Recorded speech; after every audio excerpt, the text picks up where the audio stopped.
بسم اللہ الرحمن الرحیم۔ اسلامی عبادات کے ضمن میں جس غلط فہمی کو آج ہم زیر بحث لے کے آئیں گے، اس کا تعلق اس مسئلے سے ہے جو دنیا میں بہت ساری جگہوں میں پیدا ہو جاتا ہے کہ مشکل حالات میں ہم روزہ کیسے رکھیں۔ یعنی مشکل حالات بھی مختلف قسم کے ہیں۔ مثال کے طور پہ ایسے دنیا میں خطے ہیں جہاں پہ دن کی جو لمبائی ہے وہ بہت زیادہ، یعنی بعض دفعہ 21-22 گھنٹے ہو جاتی ہے، اور روزہ رکھنا خاصا مشکل ہو جاتا ہے، خاص طور سے اگر آپ کو کوئی کام ایسا کرنا پڑے جو مشقت والا ہے، یا آؤٹ ڈور کام ہے، یا اگر آپ کو نہ بھی کرنا پڑے تب بھی انسانی جسم کے لیے بعض دفعہ مشکل ہو جاتا ہے کہ وہ 21 سے 22 گھنٹے کا روزہ رکھے۔ اسی طریقے سے یہ بھی سوال پیدا ہوتا ہے کہ بعض گرم ممالک میں وہ لوگ ہیں جن کو باہر محنت مزدوری اور مشقت کرنی پڑتی ہے، دہاڑی لگانی پڑتی ہے۔ ہماری جو لیبر کلاس ہے جن کو اس نے گھروں کو کنسٹرکٹ کرنا ہے، یا وہ لوگ ہیں کہ جنہوں نے تپتی ہوئی دھوپ میں کوئی ایسا کام کرنا ہے کہ جو ظاہر ہے کہ اس کا کرنا بالکل دشوار ہو جائے گا کہ اگر وہ اپنے اوپر کھانا پینے کو ممنوع قرار دے دیں گے، تو پھر اس طرح کے مشکل حالات میں اسلام کیا ہمیں کوئی رہنمائی دیتا ہے؟ کیا ہم اس پہ روزہ چھوڑ سکتے ہیں یا ہمیں چھوڑنا چاہیے؟ تو دیکھیے، دوسرے بہت سارے معاملات کی طرح قرآن مجید نے براہ راست ہمیں رہنمائی دی ہے اس معاملے میں، اور یہ ہدایت کی ہے، یہ بتایا ہے کہ ہم میں سے اگر کوئی بیمار ہے، یعنی اصولی بات بتائی ہے، اور اصولی بات میں سے ظاہر 2 ایگزامپل دے دی ہیں کہ کوئی بیمار ہے، کوئی مسافر ہے، تو پھر وہ فعدۃ من ایام الاخر، تو یہ کہہ دیا کہ پھر وہ اس کی گنتی اور دنوں میں پورا کرے۔ فمن کان منکم مریضا او علی سفر فعدۃ من ایام اخر۔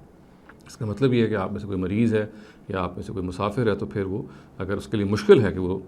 مرض کی حالت میں یا مسافر ہونے کی وجہ سے روزہ نہ رکھے، روزہ رکھنا اس کے لیے مشکل ہے، تو پھر وہ روزہ نہ رکھے، اور پھر دوسرے دنوں میں یہ جو چھوڑا ہوئے روزے ہیں ان کو وہ پورا کرے۔ تو اس آیت نے ہمیں یہ رہنمائی دے دی کہ مشکل حالات ظاہر ہے کہ آپ جب مرض میں ہوتے ہیں ایک مشکل حالت ہوتی ہے، آپ سفر میں ہوتے ہیں یہ بھی ایک مشکل حالت ہوتی ہے،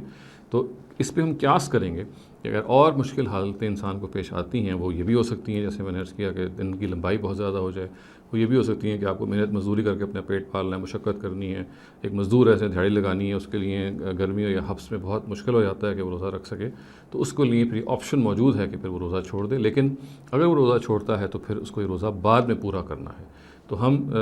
خلاصتاً یہ کہہ سکتے ہیں کہ مشکل حالات میں روزہ رکھنے کا فیصلہ تو انسان کو خود ہی کرنا ہے، لیکن اس کے پاس خدا کی طرف کی یہ رہنمائی موجود ہے کہ اگر اس کے لیے بہت مشکل ہو رہی ہے،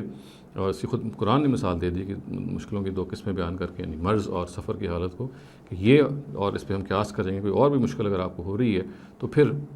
ہم کسی سال کے کسی ایسے حصے میں روزہ رکھیں گے جو ہم نے چھوڑے ہیں روزے، ان کو ہم پورا کریں گے جن میں ہمیں ظاہر اس طرح کی مشکل کا سابقہ کم ہے یا بالکل نہیں ہوتا، تو یہ ہمارے پاس آپشن موجود ہے۔